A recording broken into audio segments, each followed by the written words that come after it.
saya punya ikhtiar khusus, niat khusus bahwa UMKM adalah jalan keluar untuk bisa mengatasi, menghadapi Indonesia Emas 2045. Yang kedua adalah bagaimana dengan usia-usia yang belum produktif. Anak-anak saat ini dan yang akan dilahirkan pada tahun ini, di 2045 atau 25 tahun lagi, mereka adalah penerus masa depan bangsa. Ke tangan mereka lah daerah ini kita akan percayakan nanti. Bagaimana mempersiapkan mereka keluar daripada bahaya ancaman stunting yang mengancam generasi saat ini menghadapi Indonesia Emas 2045. Hanya satu, yaitu intervensi terhadap penanganan stunting. Kebetulan kompetensi yang saya miliki, saya pelaku UMKM yang concern pada produk kelautan dan perikanan. Kami sudah melakukan banyak intervensi-intervensi. Saya sebagai pelaku UMKM sering menjadi mitra dari instansi terkait dalam program penanganan stunting, kegiatan Gemar Ikan atau gerakan memasyarakatkan makan ikan. Dua hal itu yang akan saya lakukan, yaitu UMKM untuk orang muda dan untuk usia produktif itu adalah bengkel usaha. Untuk anak-anak mempersiapkan bonus demografi itu adalah dengan intervensi stunting, melawan stunting.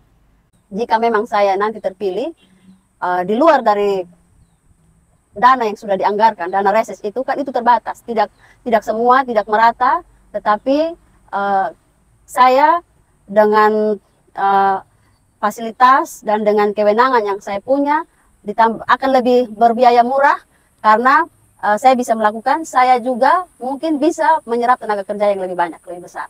Itu yang paling real. Tetapi untuk menggerakkan UMKM juga tidak tertutup karena pasti banyak wilayah yang akan kita jangkau, maka daerah-daerah lokal, di daerah-daerah masing-masing daerah kita akan gerakan potensi-potensi lokal yang ada di sana. Tetapi minimal saya menjadi percontohan yang mereka bisa melihat karena saya juga sebagai instruktur. Nah Ibu, Kapeng NTT sendiri selama 2 tahun terakhir ini memang fokus juga ke UMKM Ibu. Nah dari UMKM yang sudah dari sekian banyak yang kami temui ini Ibu, ada 3 tantangan sebenarnya yang paling banyak dihadapi oleh UMKM gitu. Nah yang paling pertama itu adalah modal Ibu. Betul. Nah kira-kira apa nih Ibu yang nanti akan Ibu buat untuk membantu para UMKM ini dalam hal modal pertama Ibu? Kan modal itu 2, niat dan materi. Kalau kita sudah dilimpahi dengan materi tapi niat tidak ada, memang sama saja kita membuang mutiara atau membuang garam ke laut seperti itu. Jadi dia pertama harus sudah punya modal niat dulu. Niat, daya juang, soft skill yang dia harus miliki itu, dirinya tuh sudah harus ada rasa memang benar-benar untuk merubah. Dan itu pasti ada. Dari setiap kali event, setiap kali program itu untuk melahirkan UMKM baru, ada dari 100 pasti mungkin ada tinggal 5 atau 7. Dan itu akan kita lihat, kita akan temui. Nah, saya tidak akan ambil semua. 5 atau 7 itu saya akan dampingi untuk mereka menjadi contoh. Di situ mereka akan, kalau yang lain tidak bisa menjadi UMKM, mereka bisa diserap tenaga kerjanya. Tetapi minimal 2 atau 3 yang sudah mau bertumbuh ini jangan ikut mati. UMKM NTT masih sangat mahal. Padahal sebenarnya sehingga masih kurang bersaing dengan produk yang dari luar. Saya pernah ikut pameran di Batam. Saya bawa abon harga 25.000. Di depan situ dari Singapura punya coklat sebesar seperti ini juga. Saya bawa abon yang kecil 25.000, coklat Singapura 20.000. Saya malu dan saya bilang ya memang mahal gitu. Kenapa mahal? Kenapa mahal? Karena apa? Packingnya kita masih harap dari luar daerah. Lalu kita masih berharap ini. Maka saya mau kita punya rumah produksi. Satu produk itu bisa diterima oleh diterima di dunia pasar marketing itu dia harus memenuhi pertama standar SNI. Untuk SNI itu harus dimulai dari pengolahan, sebelum proses pengolahan. Nah itu standar SNI ini tidak ramah terhadap UMKM yang home industry notabene. SNI ini dia harus punya tempat produksi yang terpisah dari rumah tinggal. Kalau produk kria bisa, tetapi yang namanya produk makanan, kuliner, maka dia sudah wajib ruangan sendiri. Harus punya rumah produksi sendiri. Saya akan membangun komunikasi dengan kampus-kampus, karena di situ sudah ada wirausaha masuk kampus. Di situ mungkin kami akan titipkan anggaran ke sana untuk bagaimana mahasiswa bisa menjemput masyarakat pelaku UMKM yang mereka butuh tempat produksi, tetapi tidak ada tempatnya. Mungkin kita tidak bisa bangun satu persatu tempat usaha atau tempat produksi untuk UMKM, tetapi bisa kita titipkan anggaran di kampus-kampus yang ada bengkel usahanya untuk bisa disewakan mungkin satu hari, tetapi mereka punya izin tempat untuk ketika disurvei bahwa mereka produksinya di tempat ini. Sistem sewa atau bergilir, setiap UMKM silakan melakukan produksi di tempat ini. Efektif kah Ibu kalau pakai cara itu, yang mana UMKM harus menyewa ke kampus-kampus gitu? Bagaimana dengan misalnya UMKM yang jauh dari kampus? Kalau yang di daerah seperti ini, saya melihat bahwa untuk yang jauh kita datangkan, mereka punya, yang penting mereka punya basic dulu, bagaimana penggunaan peralatan, fintech dan lain-lain. Dan saya rasa teman-teman mahasiswa akan punya banyak kerjaan dan proyek dengan seperti itu. Saat ini kita hanya terlibat dengan instansi teknis terkait saja, sehingga untuk mencari bibit-bibit wirausaha itu masih terkendala dengan KKN. UMKM di NTT ini kan beda-beda nih Ibu, otomatis peralatan yang mereka butuhkan pun pasti berbeda. Nah misalnya kalau hanya dalam satu, seperti yang Ibu tadi rencanakan, hanya pakai dalam satu gedung di kampus untuk menyediakan tempat sewa itu, bagaimana dengan peralatan-peralatannya? Terus mahasiswa kan hanya 2 bulan turun ke masyarakat nih Ibu, bagaimana nanti keberlanjutannya bagaimana? Untuk mahasiswa turun ke masyarakat selama 2 bulan itu waktu yang sudah lebih dari cukup. Kalau kita sudah menyiapkan infrastruktur peralatannya, sekarang ini banyak bantuan dari pemerintah BLK, ada BLK komunitas yang bisa digunakan, dan itu sudah menyebar ke banyak kabupaten, banyak daerah. Lalu yang kedua, selama 2 bulan itu sudah bisa membuat masyarakat itu yang mereka mungkin punya potensi sumber daya alam di situ atau produk unggulan di desa situ, wortel atau ubi ungu, kita sudah bisa datangkan mesin untuk vacuum frying contohnya. Saya tuh selalu mimpi ubi atau wortel dari kapan itu dia juga bisa jadi keripik seperti keripik Malang. Tetapi ketika waktu pengalaman saya mendampingi satu desa dan kelompok wirausahanya mereka untuk menganggarkan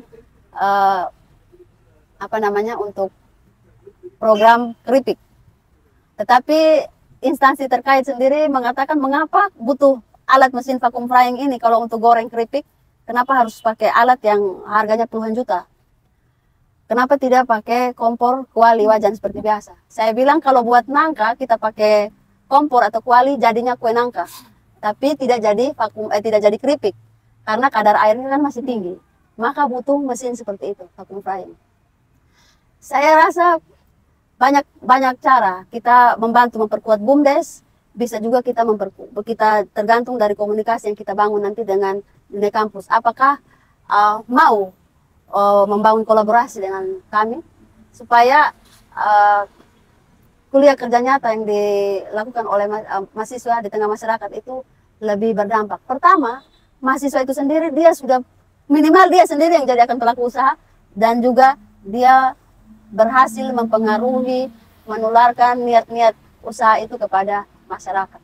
Kalau misalnya pihak kampus tidak setuju nih Bu, soalnya kan pasti setiap kampus punya programnya masing-masing, jadi mahasiswanya pun berasal dari jurusan yang berbeda-beda, tidak semuanya harus menuju ke wirausaha nih gitu. Kita tetap akan bangun komunikasi karena saya memandang perlu, saya juga punya beban terhadap sebagai produk hasil dari kampus. Saya juga perlu untuk bagaimana melihat teman-teman di angkatan sesudah saya ini nantinya mereka juga tidak menyumbang angka pengangguran. Seperti itu. Jadi silahkan mengisi intelektual kita sesuai dengan bidang ilmu masing-masing, tetapi kita juga harus punya ban serep. Karena apa? Kita sudah lewati masa pandemi gitu kemarin, kita tahu bahwa ternyata semua bisa di lockdown. Seperti itu. Jadi saya tetap akan bangun. Saya rasa bahwa ketika kita menjangkau dunia kampus ini dengan program kewirausahaan yang memang kita intervensi penuh dengan anggaran, dengan program, ditambah lagi dengan kewenangan yang kita punya nanti, ketika undang-undang kampus perguruan tinggi menyulitkan untuk hal-hal yang seperti itu, kita punya fungsi legislasi di situ. Bagaimana kita bisa mengusulkan perubahan rancangan undang-undang untuk bisa memudahkan hal-hal yang kita ingin kita capai itu untuk bisa diupayakan untuk bisa goal. Oke, siap Ibu. Ibu, tadi kan saya bilang ada 3 masalah nih yang kami temui di UMKM. Tadi juga Ibu sudah sempat singgung soal packaging. Terus yang terakhir itu soal pasar nih Ibu. Ada beberapa UMKM yang kami temui pun ada satu UMKM dia buat sabun nih Ibu, sabun NTT yang bahan-bahannya dari NTT. Jadi dia buat deterjen, buat sabun batang dan segala sampo bahkan. Nah, sudah produksi bahkan sudah pakai harga yang murah, tapi pasarnya tidak ada. Karena kecenderungan kita di sini maunya beli produk yang ada di TV atau misalnya produk yang dari luar. Kalau misalnya kita tahu dan masyarakat kita tahu, oh ini produk dari dalam NTT, punya kecenderungan untuk tidak mau beli gitu. Jadi UMKM ini suami istri Ibu. Jadi mereka harus turun, bahkan mereka mengelilingi Pulau Timur ini untuk langsung turun ke sekolah-sekolah untuk jualan gitu Ibu. Nah, ini menurut kami jadi satu realita yang menyedihkan ya Ibu ya, ketika orang sampai harus berusaha, bahkan padahal sebenarnya ini sudah bangun UMKM bahan-bahannya dari NTT gitu, tapi pasarnya yang tidak ada ini akhirnya mereka harus berkeliling untuk menawarkan ini langsung ke masyarakat. Peran pemerintah sendiri bagaimana Ibu jika nanti Ibu tembus jadi DPR? Benar, karena produk-produk yang seperti sabun atau itu dia termasuk dalam, kalau di BPOM itu dia namanya produk luaran. Okay. Produk luaran itu dia izinnya juga, saya juga punya produk satu contoh lulur. Lulur itu bahannya dari rempah-rempah yang saya pikir bahwa itu kandungannya sama saja, tetapi karena dia dipakai di luar, jadi izinnya lagi. Dan saya belum temui bahwa di NTT ini sudah lolos BPOM. Jadi pandangan masyarakat itu bahwa memang produk UMKM, home industry, tetapi berhubungan dengan apa yang kita pakai nantinya di tangan, masih ada rasa kurang percaya penerimaan dari masyarakat bahwa apakah nanti dia berbuih benar. Makanya yang saya bilang bahwa BSN itu yang akan menentukan kita produk ini layak jual, layak edar, dan memiliki masa daya tahan yang cukup. Sehingga ketika nanti gerai-gerai, toko, minimarket atau apapun mereka mau, tidak perlu kita penjualan langsung, door to door, tetapi titip ke mana-mana, orang sudah bisa lihat ini daya tahannya berapa lama. Lalu teruji klinis, teruji ini. Itu yang saya bilang bahwa produk UMKM NTT ini mau produk makanan, minuman, produk luaran, gunaan luar, itu dia belum bisa tembus pasar nasional, tidak layak ekspor karena memang belum memenuhi yang namanya dipersyaratkan oleh BSN, Badan Standarisasi Nasional. Seperti itu. Jadi orang masih melihat ini aman tidak? Sebenarnya ketika dia sudah ada label nasionalnya, orang sudah berani beli. Toko-toko berani ambil karena sudah ada garansi, dia punya masa expirednya berapa lama, berapa tahun, seperti itu. Karena saya juga pernah juga melakukan produksi sabun, bahan-bahan kimianya masih saya beli dari luar, dari Jawa, tapi belum. Untuk sabun itu pabrik manufakturnya itu harus punya pabrik yang minimal sterilisasinya, bagaimana lain-lain sampai produk itu bisa dipercaya. Kalau UMKM NTT sudah punya satu unit inkubasi untuk bisa membantu para pelaku UMKM itu memiliki tempat produksi. Seperti yang saya bilang tadi, sabun, madu atau minyak, mereka bawa bahan baku mereka pakai untuk sewa satu kali produksi, berbiaya murah, kami yang akan siapkan anggarannya, tetapi tempat supaya aman bisa dipakai kami akan percayakan kepada Ya kamu. pihak kampus dengan Oke. mahasiswa seperti itu. Ataupun kalau tidak bisa terjadi seperti itu, maka mau tidak mau saya yang akan mendirikan tempatnya untuk Oke. bisa menampung aspirasi dan kebutuhan dari UMKM itu sendiri. Oke deh, siap Ibu. Nah ini terakhir nih Ibu, kalau misalnya Ibu kan sudah 3 kali ya Ibu Ya, naik 3 kali. coba untuk bertarung di kontestasi politik di Indonesia. Dan ini kali ketiga. Kalau misalnya Ibu kalah lagi Ibu, Saya tetap konsisten dengan UMKM. Saya tetap dari ini sudah teruji dari 2014. Saya adalah pelaku UMKM. Saya tetap sebagai instruktur. Saya juga dengan mengikuti konsultasi politik ini saya mendapatkan banyak kepercayaan dari partai politik sendiri sebagai di bidang memimpin organisasi perempuan yang di dalamnya memang ada program-program untuk pemberdayaan perempuan, perlindungan anak yang teringkut dalam UMKM. Jadi hanya saya mengikuti konsultasi ini adalah untuk kita ada di sistem dan kita bisa intervensi dengan anggaran. Kalau selama ini saya sudah intervensi dengan program, hanya dengan skill, hanya dengan kehadiran, hanya dengan memberikan pikiran dan waktu, maka saya ingin hadir dengan mewujudkan apa yang dicita-citakan diharapkan oleh UMKM. Oke deh siap Ibu. Mungkin itu saja Ibu. Terima kasih banyak. Terima kasih. Selamat sore. Selamat sore.